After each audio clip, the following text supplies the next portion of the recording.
Hello, I've been using REI Creative REI Reply Creative for a while now. Um my initial goal was to get involved in the creative side of real estate. I've just been involved mostly in the wholesaling and flipping side. Want to get some creative deals under my belt.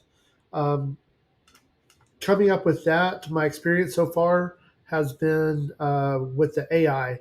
The AI has made this a whole lot easier to just let it go and wait for the appointments to come in.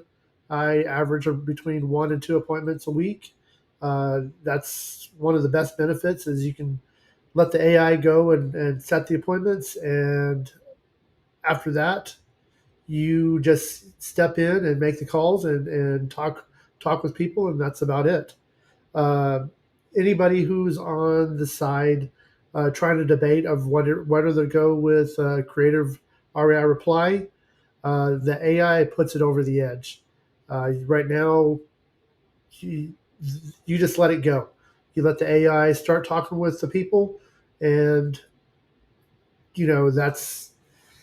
that's the gist of it. You do have to step in every once in a while if you see some of the conversations going sideways, and you step in and say, "Well, my assistant didn't completely understand what the conversation where the conversation was going."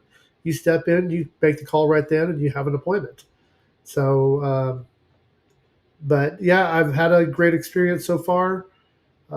Would hope to see more people step in. I am seeing getting it more traction over the internet, so I'm glad for that, and I hope to do have more deals come my way.